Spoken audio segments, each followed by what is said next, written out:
my daughter whispered. I can't wait for Auntie's baby shower. I made her a gift. My sister rolled her eyes and said, Oh, that was last week. Then my girl handed her the box. Oh, are you expecting a thank you for that cheap homemade thing? My mom chuckled and tossed it in the trash. I said nothing, but that evening things began to disappear. 5 hours later, 31 missed calls. My name is Lucy. I'm 34, a medical billing coordinator, and a single mom to a 7-year-old who makes friendship bracelets out of dental floss when we run out of yarn. I'm also the oldest daughter, which in my family means designated helper, backup wallet, and the person who gets asked to hold the camera, so I'm not in the photos. My sister Sophia is the golden one, prettier, louder, always about to do something big. My mom says Sophia has a light about her. I guess I'm the lampshade. We were at my parents' house on a Saturday, the table covered in paper plates with gold dots and a banner that said, Baby on board. Lena tugged my sleeve. Can I give Auntie her present now? She whispered. I nodded. She'd been working on it all week, sneaking glitter at 6 a.m., hiding the box under her bed. It was a hand-painted wooden keepsake box with a tiny paper mobile inside, stars and a moon cut from cereal boxes. Before Lena reached Sophia, she said it softly to me like a secret prayer. I can't wait for Auntie's baby shower. I made her a gift. Sophia rolled her eyes. Oh, that was last week. Lena froze, but Sophia took the box anyway, flipped the lid, and wrinkled her nose. Oh, are you expecting a thank you for that cheap homemade thing? My mom chuckled. She's 7, Sophie, I said. Then she slid the box across the table and, like it was nothing, tossed it into the trash next to a stack of used napkins. We have plenty of gifts. I felt heat crawl up my throat. I looked at Lena. Her mouth wobbled. She tried to stand up straighter like big girls don't cry. Hey, I said. Let's get some water. No one apologized. Dad kept carving the roast. Sophia took a selfie with the banner and asked me, could you hold the phone higher? Angles. I said nothing. I have learned that anything I say becomes a new exhibit against me, so silence is safer. We finished the cake. We clapped when the baby kicked. We pretended the trash can wasn't holding my kid's heart. That evening, after I tucked Lena in and kissed the glitter off her forehead, the house got very quiet. I stood in my kitchen with the lights off and listened to the fridge hum. Then, I opened my laptop. One by one, things began to disappear. 5 hours later, 31 missed calls. I didn't become the helper overnight. It happened like erosion. Little pieces of me shaved off until I was smooth enough to slide into any role they needed. Sophia needed emergency money for a deposit on her first apartment. I covered it, just for a month.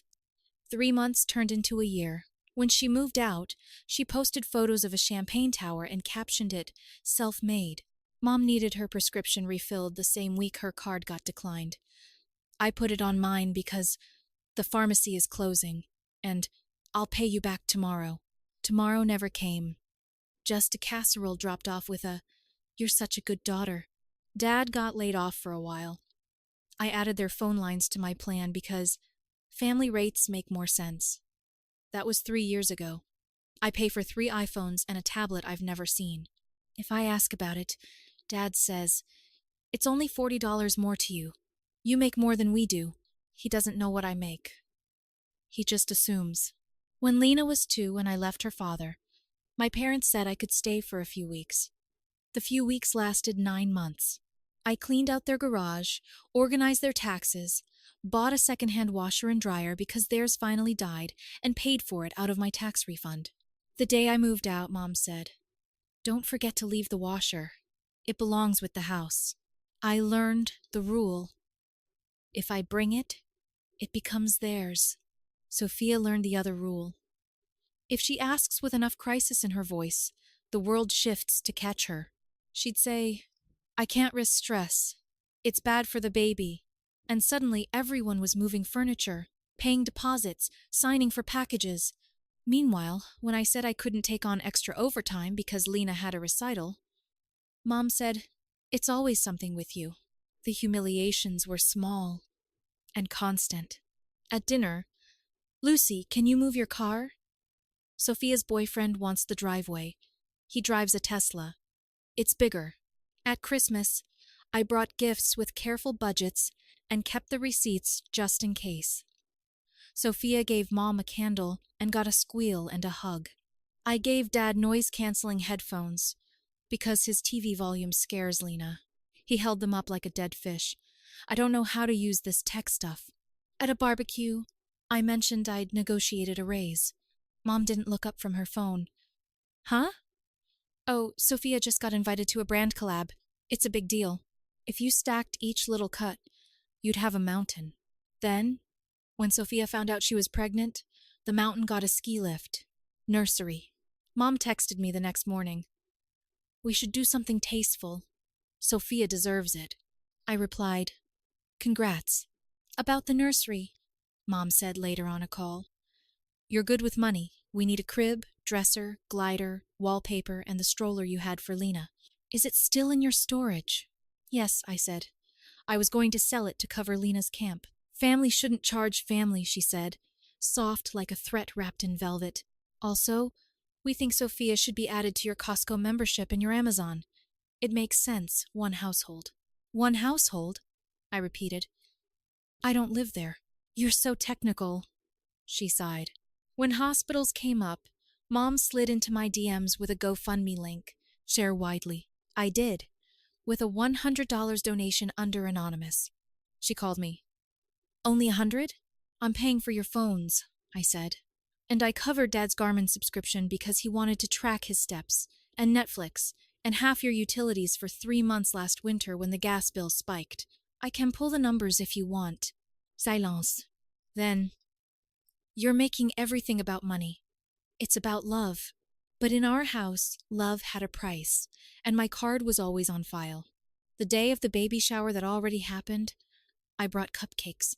Mom took them and hid them in the laundry room, said we already had too many, then opened a bakery label box in the kitchen and told everyone they were from Sophia's friend. I found mine hours later next to the detergent. Stale.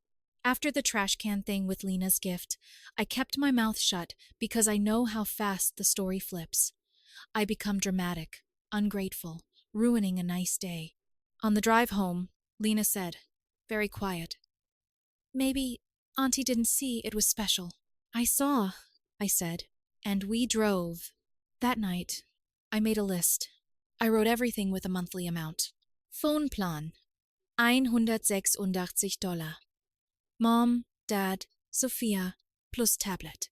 Netflix, Hulu, Disney bundle, $46. Costco, $60 a year, but constant add-ons for will Venmo later. Amazon Prime, $14.99 per month. My card. Garmin, $9.99 per month. Dad, storage unit with the washer-dryer box plus stroller, plus crib, $82. And emergency float I kept at Mom's request for surprises. $500 in cash she held for safekeeping, which I haven't seen since spring. Past temporary help. Sophia's deposit. Dad's dentist. Mom's girls' weekend flights booked on points. My points. I stared at the total and felt something new. Not rage. Not sadness. A clean line. I remembered the look on Lena's face when her box hit the trash. If I keep teaching my daughter what I've learned, she'll grow up thinking this is normal. She'll become a lampshade too. So I opened the laptop. I logged into the phone account. I hovered over remove line. I took a breath. Click. The tablet went first. Then Sophia's extra line she used for work. Then Dad's Garmin. I changed the Prime password. I put a hold on the storage unit until I could get there. I emailed the landlord for the washer-dryer receipt in case anyone argued. I removed Mom from Costco. I canceled autopay on the gas bill that accidentally switched to my card last winter. I set streaming to one screen only. I didn't write a manifesto. I didn't send a warning. I just drew a boundary that looked like a budget. At 1:12 a.m., my phone buzzed. Netflix logged out from Mom. At 1:16 a.m. Are you kidding? From Sophia. At 1:20 a.m. Call me from Dad. At 1:25 a.m. FaceTime declined. By 3 a.m., the missed call list looked like a slot machine. 5 hours later, 31 missed calls. Morning. My doorbell rang like a fire alarm. I opened it in sweats with my hair in a clip. Mom pushed past me into the living room. Dad followed, jaw set. Sophia waddled in last, a hand on her belly, doing that long, suffering sigh she does when she wants to look delicate. What did you do? Mom demanded. Good morning, I said. She pointed at my phone on the counter. Don't play dumb. Everything's gone. Netflix, Amazon, even the stupid watch your father wears. He keeps pressing it, and it does nothing. Dad lifted his wrist like proof. It used to count my steps. Sophia folded her arms.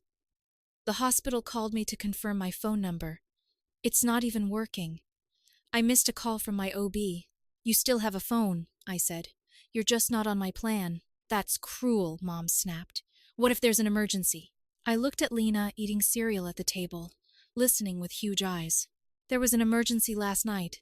It was small. It looked like a trash can. Mom blinked. Excuse me? Lena made you a gift. I kept my voice even. You threw it away. Sophia waved a hand. I said thanks. You said cheap homemade thing, I said. She lifted her chin. Well, it was. Lena flinched. I put a hand on her shoulder. Finish your cereal, honey. Mom planted her hands on her hips. We're not here to debate arts and crafts. We're here because you cut us off. You don't get to punish your family because your feelings got hurt. I took a breath and heard my own voice come out calmer than I felt. This isn't punishment. This is a boundary. I've been paying for things that aren't mine. I'm done. Dad scoffed. You're doing fine. You got that raise. It's pennies to you. It's groceries to me, I said. Camp for Lena. New tires, co-pays. You don't know what I make. You never asked. You just spend it. Sophia glanced around my apartment like she was pricing it. If you wanted me to Venmo, you could have said something. I asked you in February. You sent me a snowflake emoji. She rolled her eyes. It was a joke. Here's my joke. Your lines are removed. Your add-ons are canceled. The washer and dryer are coming with me when I close the storage unit. The stroller is mine to sell. The cash for safekeeping, I asked about in June. I want it back. Mom's eyebrows shot up. That was a gift. You said you were holding it for me. Well, she said, eyes sliding away. It got used for family emergencies. Which ones? Silence. Dad tried a different tactic. Listen, we'll forget this little tantrum if you put us back on. Sophia needs stability in her condition. I'm not unstable, Sophia muttered, then turned to me. I just need someone to show up for me for once. I let the words sit there. Then I said it exactly the way I'd practiced in my head since the silence after the trash can. This isn't revenge. This is about closure. Mom laughed in disbelief. Closure for what? For the background. For working 2 jobs last summer, while Sophia borrowed my car and returned it on empty, for the deposit that never came back. For the TV I bought you that somehow became ours, but I'm the one who paid the warranty when it broke. For the way you looked at my kid yesterday like her love was clutter. Dad jabbed a finger toward the door. If you kick us when we're down, don't come crying when you need something. I won't, I said. Sophia put her hand on her stomach dramatically. So, you're comfortable taking from a pregnant woman? I stared at her. I'm comfortable not paying your Hulu so you can binge a show while calling my daughter cheap. Mom grabbed her purse. We'll remember this, Lucy. I'm counting on it. They left in a parade of huffs. The hallway smelled like the perfume Mom wears when she's about to start a war. Powdery and expensive. I closed the door. My hands shook. Then Lena's small voice. Are we in trouble? I knelt. No, I said. We're in our home, and our home has rules now. What rules? Rule 1. We don't pay to be disrespected. Rule 2. Our love isn't trash. She nodded like I'd given her a secret map. Okay. My phone buzzed on the counter. 2 texts in a row. Mom, family meeting tonight, 6 p.m. Bring back our accounts before then. Sophia, you're sick. I put the phone face down and made a grocery list. The first hour, the calls came fast. The second hour, they came mean, ungrateful. After everything we've done for you, Grandma is crying. Then the wider net spread. Aunts and cousins chimed in with vague judgments. Family is everything. My Aunt Rosa posted on Facebook with a stock photo of clasped hands. No names. Sophia liked it. Mom commented hearts. At noon, my cousin texted me privately. Are you okay? Because your mom is telling people you canceled her phone during a medical emergency. What emergency? She said Dad's blood pressure spiked. He wears the garment to count steps. Yeah. She said the watch stopped working and now she can't call the doctor because she forgot her Apple ID. He can still call 911. I know. I'm sorry. This is messy. Thanks for checking in. By 3, Dad left a voicemail. You have 24 hours to fix this. By 4, Lena's school called to remind me the art show was Friday.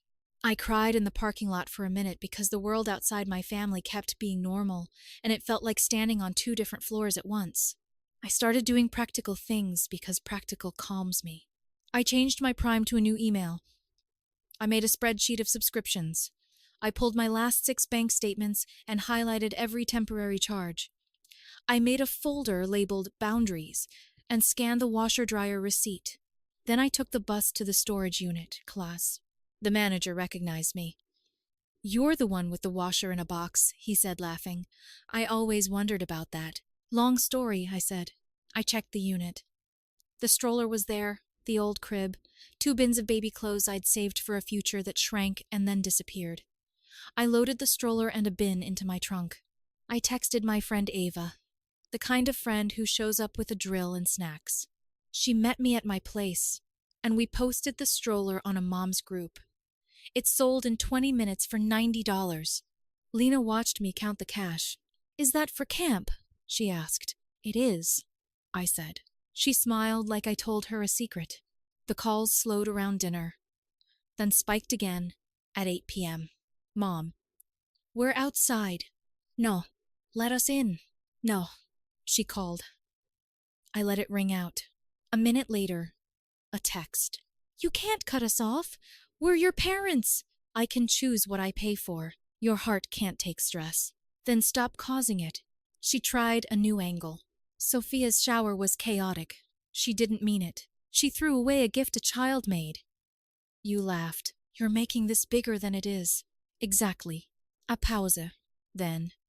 Your deposit for Sophia's apartment was an investment.